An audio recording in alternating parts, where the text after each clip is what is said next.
Hello and welcome to SPMIS Academy. Today we'll analyze important newspaper articles of 19th September 2023. Please note you can download the PDF version of today's newspaper analysis by clicking the link given in the comment section. This is the list of the topics that we will be covering from today's newspaper. And before we take up the first topic of the day, कल के newspaper analysis से दो factual correction हैं। देखिए, कल मैंने बताया था about the structure of new parliament building. वहां पे हम लोग बात कर रहे थे the number of seats in the new parliament building. Lok Sabha के अंदर 888 सीट्स हैं, राज्यसभा के अंदर 384 सीट्स हैं in the new Rajya Sabha that has been created inside the new parliament building. तो इसको ठीक कर लीजिएगा, मैंने गलती से कल शायद से 248 बोला था। कल का जो पीडीएफ है वहां भी मैंने करेक्शन कर दिया है।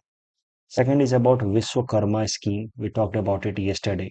सो विश्वकर्मा स्कीम के अंतर्गत टोटल 3 लाख तक का लोन दिया जा सकता है, collateral free loan to the artisans. पहला 1 लाख दिया जाएगा एज द फर्स्ट ट्रांच, पहली बार में 1 लाख दिया जाएगा और फिर दूसरी बार में 2 लाख तक का लोन दिया जा सकता है at a concessional interest rate of 5%। तो ये दो मिस्टेक्स हुई थी कल, इनको आज हमने ठीक कर दिया है। इसको आप भी अपने नोटबुक में ठीक कर लीजिएगा। मैंने कल विश्वकर्मा स्कीम में बताया था कि 2 लाख तक का लोन दिया जा सकता है, which is actually 3 lakhs। So now will be taking up the first topic of the day. It is about Shanti Niketan and Hoysala temples being included into UNESCO World Heritage List.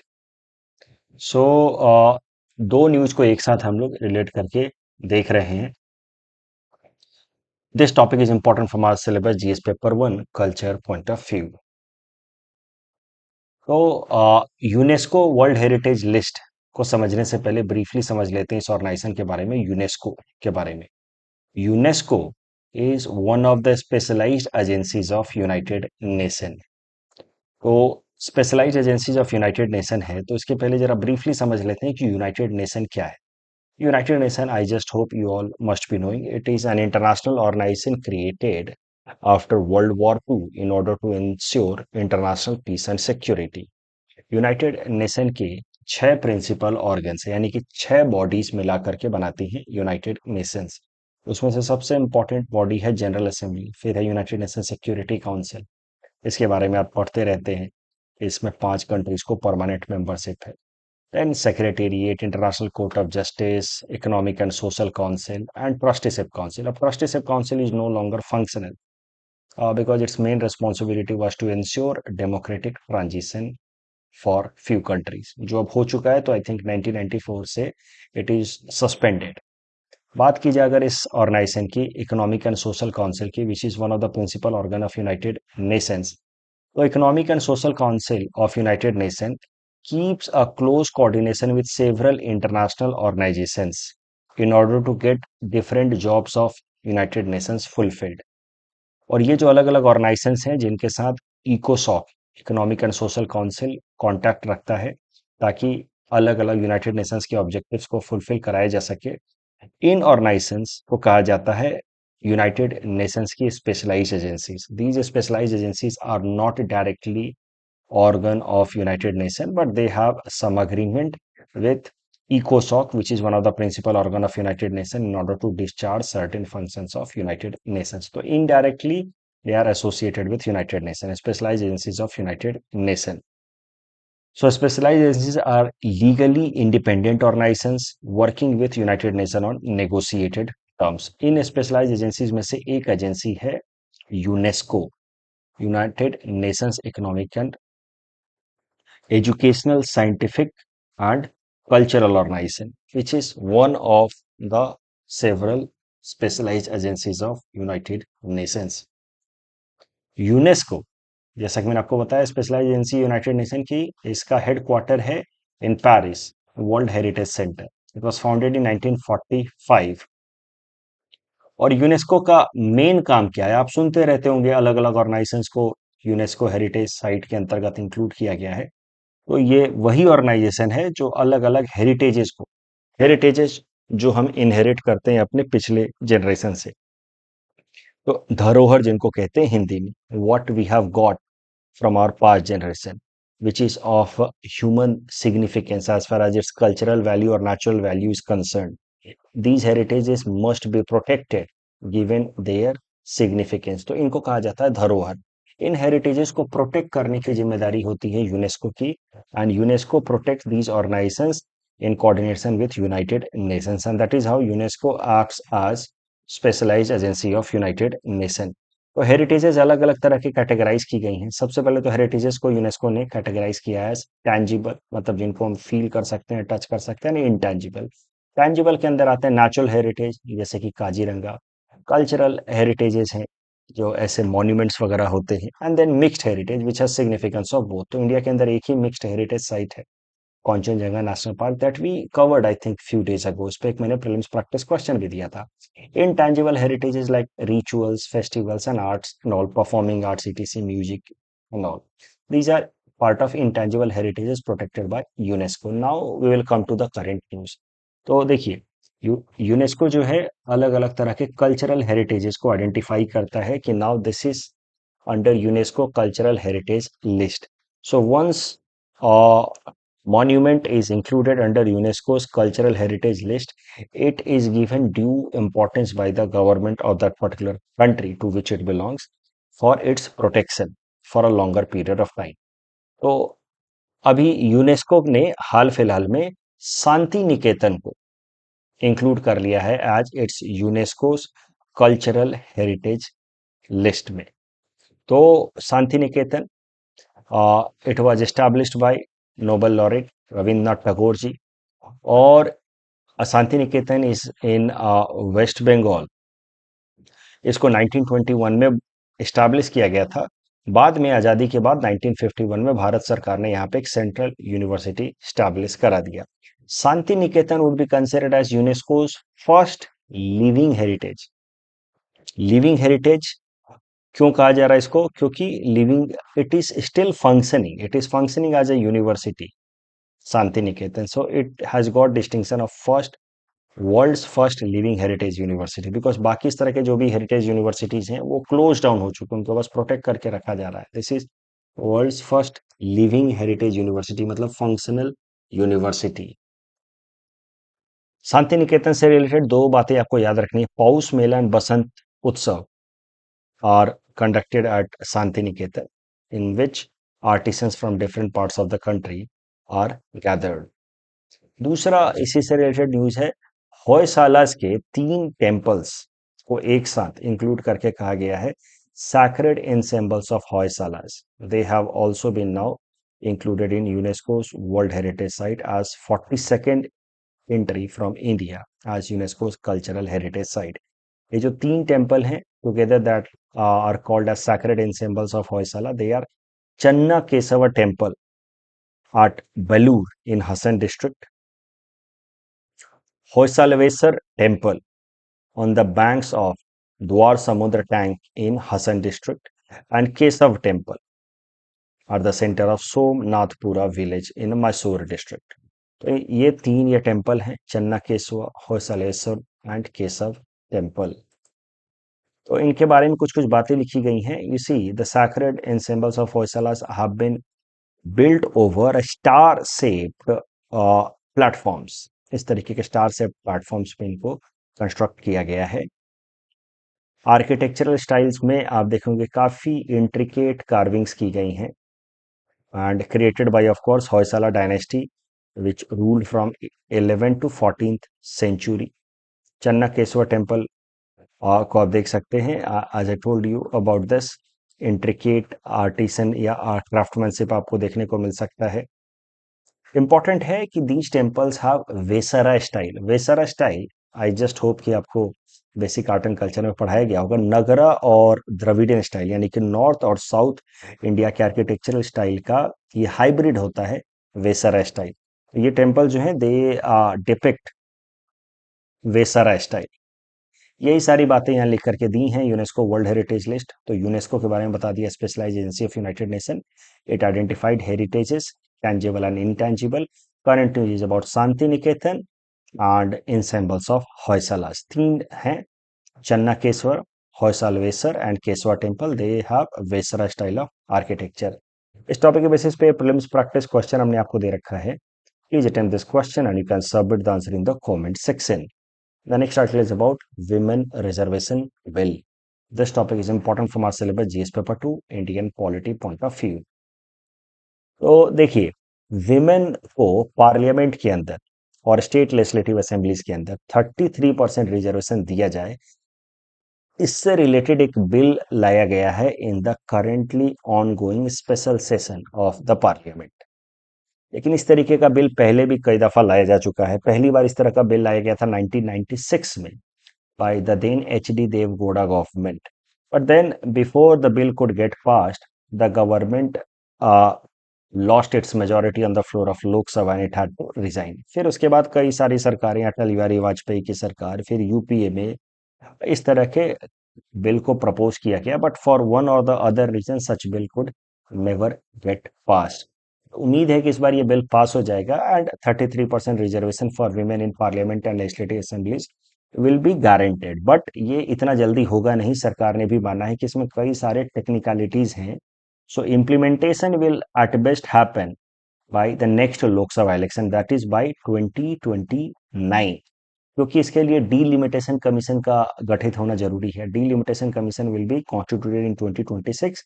उसके बाद आप उम्मीद कर सकते हैं कि 2029 में ये विमेन के लिए reservation in Lok Sabha and Rajya Sabha as well as state legislative assemblies will be ensured. But at least the process has been again started. तो थोड़ी एनालिसिस कर लेते हैं, क्योंकि अब विमेन रिजर्वेशन बिल अब न्यूज में आ गया है। So it is anybody's guess कि इस पे सवाल बन सकता है मेंस में, चाहे एसए में बने, डायरेक्टली इनडायरेक्टली, या इंडियन सोसाइटी पेपर में बने, गवर्नेंस में बन सकता है, एथिक्स में बन सकता है। तो थोड़ी बहुत एनालिसिस करते हैं और डेटा कलेक्ट करने की कोशिश करते हैं। देखिए, हमारे देश के अंदर बस दो ही ऐसी पार्टीज हैं, BJD, Biju Janata Dal, and waste Bengal की तृणमूल कांग्रेस। इन दोनों पार्टीज ने विमेन के लिए इंटरनली सीट रिजर्व करके रखा हुआ है। और अगर आप डेटा देखें तो आपको पता चलेगा कि इन पार्टीज में विमेन की इलेक्टेबिलिटी यानी कि जीतने के प्रोबेबिलिटी ज्यादा रही है। 65% of TMC's women candidate have won as comparison to 44% of the men candidates. Similar stories for Biju Janata Dal. 86% of the BJD's women candidate have won as compared to 43% of the men. So the point is clear. With help of this data, I'm simply trying to prove that people are willing to elect women representatives. And these two parties और उन्होंने जो reservation provide किया है, that data proves it. But सिर्फ women को reservation देना क्या ये काफी है? Will it guarantee women empowerment, at least women political empowerment? That is also questionable, क्योंकि कॉन्स्टिट्यूशनल प्रोविजन है कि पंचायती राज इंस्टीट्यूशन, लोकल बॉडीज में विमेन को 33% रिजर्वेशन दिया जाएगा। एंड मिनिमम 33% रिजर्वेशन तो दिया जाएगा, कुछ स्टेट्स ने उसको बढ़ा करके 50% भी किया हुआ है। But has it actually yielded desired outcome? The answer is not very clear, क्योंकि कई सारे जगहों पे एक फिनोमेना देखा जाता है जिसको हम लोग कहते हैं द फिनोमेना ऑफ सरपंच पति। बिकॉज द वुमन, ये मान लीजिए कि ये एरिया जो है that was reserve for women, तो इस एरिया से विमेन ही जीत सकती थी, तो विमेन एक जीत गई, she was elected as sarpanch, but she still continues with her daily activities the way she was earlier despite being sarpanch, and her husband takes care of all the sarpanch related duties. तो ऐसे phenomena कहा जाता है सरपंच पति। And as long as the Indian society remains male dominated, patriarchal, this phenomena will continue. So despite giving formally power to women through reservation, unless they are trained to practice that power, such provisions are going to be on the paper only, not yielding desired outcome, which is women empowerment. तो ऐसा क्यों होता है? क्योंकि male dominated society है, patriarchal culture है। In general women जो है they find it uncomfortable to head the panchayat meeting where mostly there are male member in the society. तो ये सब प्रॉब्लम्स हैं, यही फिनोमेना को दिखाया गया है। आपने एक सीरीज देखी होगी, टीवी पे आई थी, पंचायत नाम की, वहां पे ये फिनोमेना दिखाया गया था। तो there is a data, the data says कि more than 80% of women sarpanch have proxy sarpanches even today, यानी कि लगभग 80% तक जो विमेन सरपंच हैं they do not actually act as sarpanch. Rather, their husbands or male members of their family take care of all the sarpanch related duties and powers.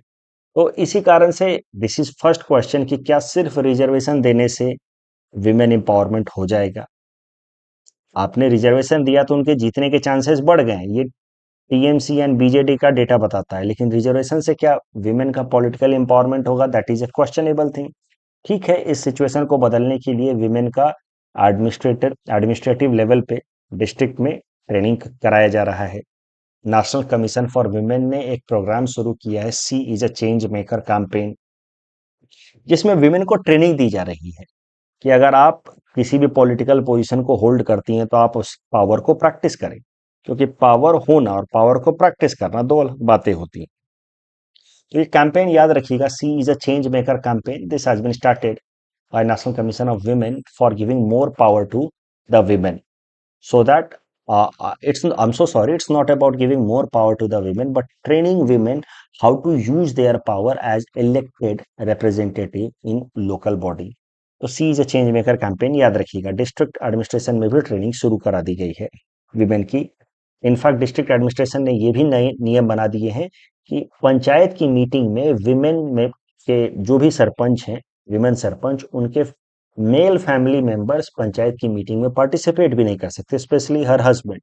ये तमाम नियम बनाए गए हैं। तो मान लेते हैं कि पॉलिटिकल एम्पावरमेंट हो भी जाता है। एक तो सबसे बड़ा सवाल है कि रिजर्वेशन से क्या पॉलिटिकल एम्पावरमेंट होगा या नहीं होगा, क्योंकि proxy sarpanch and proxy power because of patriarchal society का प्रॉब्लम। और अगर पॉलिटिकल एम्पावरमेंट होता भी है तो will it translate into overall women empowerment? That is also questionable, क्योंकि एक कोट जो ऑलरेडी यूपीएससी में आ चुका है एसए में, वो ये है, greater political power alone will not improve women plight. This question was already asked in UPSC CSE essay paper. तो अब देखिए, सिर्फ पॉलिटिकल पावर आने से भी क्या विमेन की कंडीशन इंप्रूव होगी? क्या पॉलिटिकल रिजर्वेशन देने से क्या उनकी ओवरऑल एम्पावरमेंट होगी? That is a questionable thing and that can be proven with help of this data of world economic forums gender global gap index. ये देखिए, gender global gap index report publish करता है world economic forum. उसमें अगर आप देखें India का score और रैंक, तो ये इसमें 4 कंपोनेंट्स पे रैंकिंग दी जाती है: political empowerment, economic participation, educational attainment and health and survival. आप देखिए, पॉलिटिकल एम्पावरमेंट में फिर भी इंडिया का स्कोर काफी अच्छा खासा है। रैंक की मैं बात करूं तो अच्छा खासा है, 48, जबकि economic participation, educational attainment, health and survival सब में हम काफी पीछे हैं। इसका मतलब यह है कि political empowerment alone can not guarantee improvement in economic status, educational attainment and health and survival. Overall हमारा रैंक भी देखिए कितना खराब है, 135। तो इस कोट में आपको क्या करना था? इस कोट की मदद से आप ये गलती मत कर बैठना कि आप पॉलिटिकल एम्पावरमेंट को भी रिजेक्ट कर दो कि political empowerment is not needed और should not be given. Don't do that. इस कोट को आपको यहां से पकड़ना था कि greater political power alone will not improve women plight. ये अलोन वर्ड से आपको इसको कैच करना था। सिर्फ पॉलिटिकल एम्पावरमेंट या पॉलिटिकल पावर देने से नहीं होगा, because power is a multidimensional concept. Economic opportunities उनको अवेल करानी होगी। इकोनॉमिक अपॉर्चुनिटीज तब तक वो अवेल नहीं कर पाएंगी जब तक उनका education standard, health standard improve नहीं होगा। तो you have to have very dynamic approach towards women empowerment, because only providing political reservation is a superficial idea about ensuring women empowerment. That is not going to happen. यही सारी बातें यहाँ लिखी गई हैं कि women reservation bill 33% reservation in parliament, it might be implemented by 2029, but दो parties already हैं, TMC and BJD, they have internal reservation for women and that has increased, that shows there is higher winning ratio for women. यहाँ से women के percentage winnability ज़्यादा है, but local bodies में तो already 33% reservation है। Yet the problem of और phenomena of panchayat पति सी initiatives like training by district administration, see the change maker campaign by National Commission for Women. These have been initiatives, but this quote can also be used in the end if you are writing an answer on this particular issue. The greater political power alone will not improve women plight. and then you give the example of or quote the data of global gender gap index given by World Economic Forum. Political empowerment के बावजूद भी we are lacking on economic health and education front, we need to have a multi dimensional approach. इस topic के basis पे mains practice question हमने आपको दे रखा है, इस क्वेश्चन को आप अटेम्प्ट करें। इसका हिंट्स मैं कल के न्यूज़पेपर एनालिसिस में दे दूंगा। तो अब हम लोग यही करेंगे, क्वेश्चन मैं आज दूंगा, उसका हिंट्स एक दिन बाद सॉल्यूशन के तौर पे दे दूंगा। The next article is about basmati rice, how basmati rice का प्रोडक्शन, एक्सपोर्ट, अर्निंग काफी ज्यादा बढ़ा है over a period of 20 to 30 years. You see, steep rise in export of basmati rice and earning coming from the basmati rice export. So ये जो topic है, it is very good example of जो topic दिया हुआ है हमारे GS paper 3 में, e technology in the aid of farmers. Basmati rice की अगर बात की जाए तो आप पहले डेटा देखिए कि 30 सालों में बासमती राइस का प्रोडक्शन कितना बढ़ा है और उसका एक्सपोर्ट कितना बढ़ा है। 30 सालों में बासमती राइस का प्रोडक्शन लगभग 0.3 मिलियन टन से बढ़ करके हो गया है लगभग 4.5 मिलियन टन, और उसके एक्सपोर्ट से जो हमारी अर्निंग कभी 0.2 बिलियन डॉलर हुआ करती थी, जिसको हम लोग मिलियन डॉलर में कहेंगे 200 मिलियन डॉलर, वो बिलियन डॉलर में होगी 0.2, वो बढ़ करके हो गई 4.7 to 4.8 बिलियन डॉलर। तो पिछले 30 सालों में आप समझिए 0.3 से 4.5, 150 गुना ज्यादा हमारा ईल्ड भी बढ़ा है, प्रोडक्शन भी बढ़ा है और उससे अर्निंग भी बढ़ी है। और इसके पीछे मुख्य कारण है बासमती राइस से रिलेटेड जो एग्रीकल्चरल रिसर्च हुए हैं, बेहतर क्वालिटी के जो सीड्स अवेलेबल कराए गए हैं by Indian agricultural research institute IARI। तो आपको ई टेक्नोलॉजी का इससे बेहतरीन एग्जांपल कम ही मिलेगा।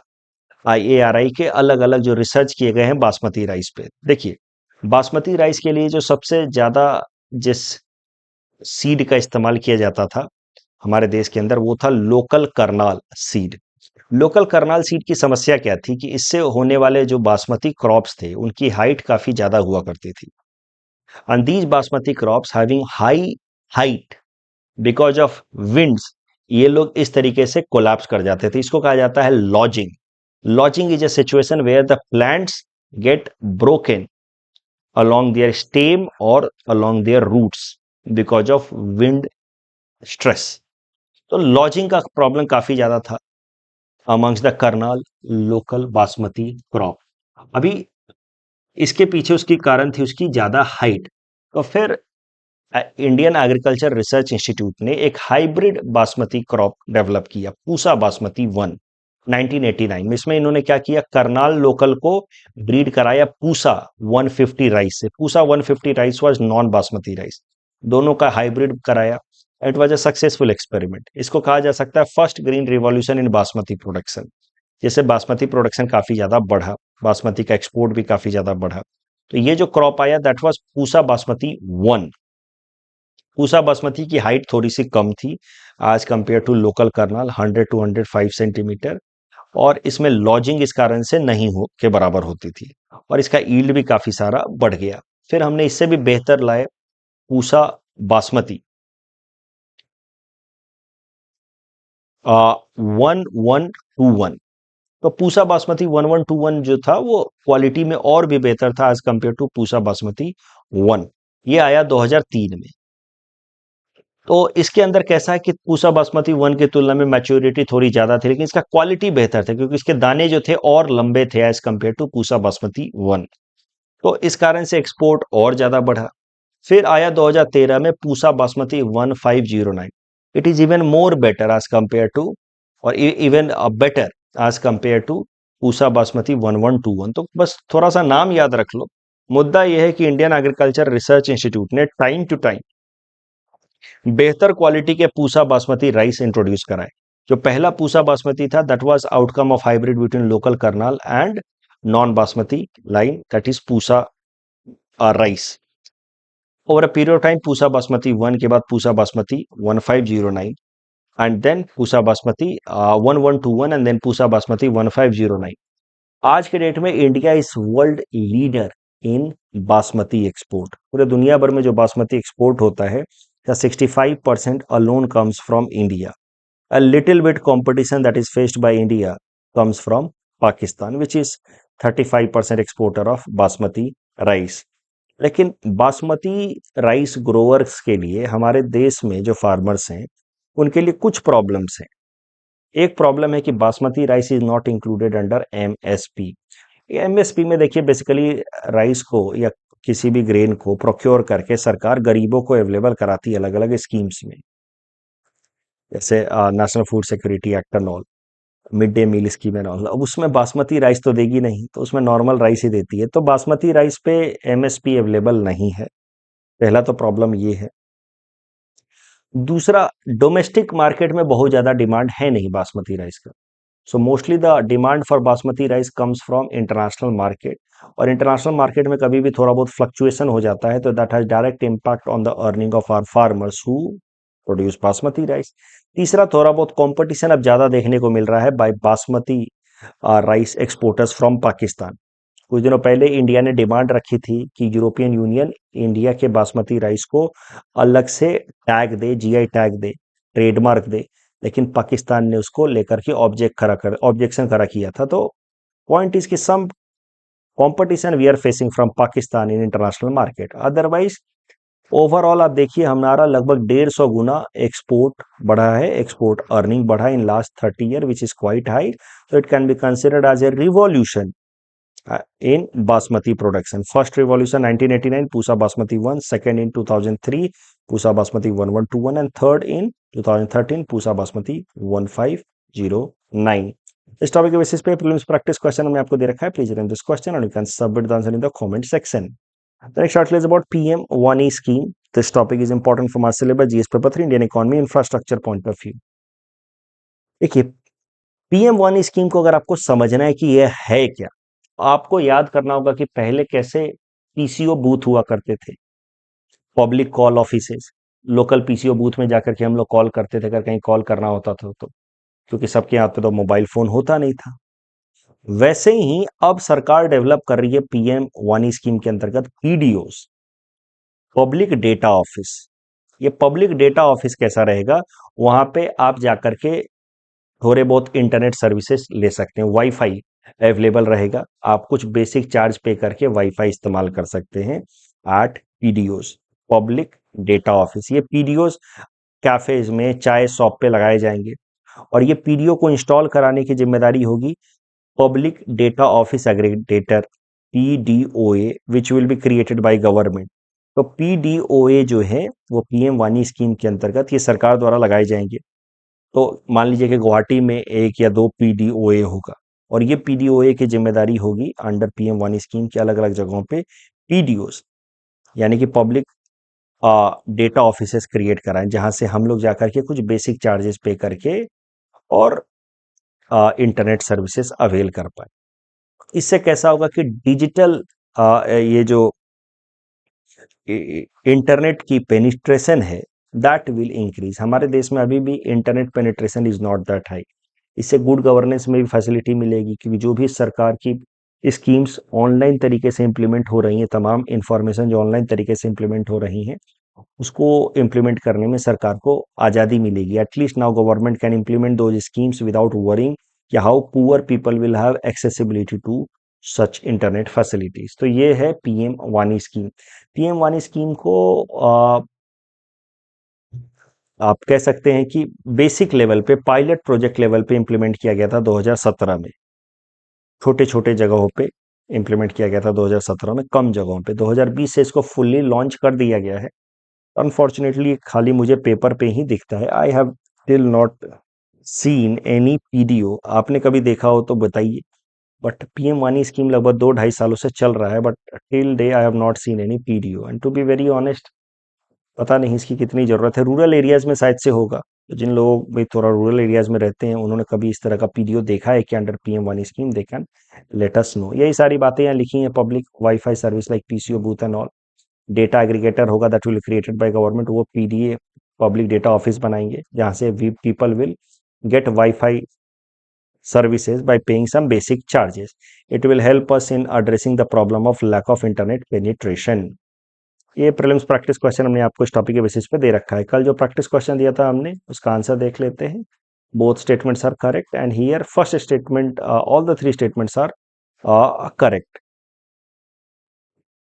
तो अब कल जो हमने मेंस का क्वेश्चन दिया था वहां पे मैंने यहाँ पे हिंट्स दे दिया, critically analyse chief election commissioner and other election commissioners bill 2023। तो ब्रीफली इसमें करना क्या है, पहले देखिए जब भी क्रिटिकली एनालाइज लिखा हो तो अब आपको गुड एंड बैड एस्पेक्ट्स दोनों को ही थोड़ा इक्वल तरीके से, डिटेल तरीके से डिस्कस करना होगा इन ए बैलेंस्ड मैनर, और फिर आपको एक कंक्लूजन लिखना होगा, बैलेंस्ड कंक्लूजन। तो आप ब्रीफली स्टार्ट कर सकते हैं, basically talking about Election Commission की part 15 of the election mention in the constitution and all.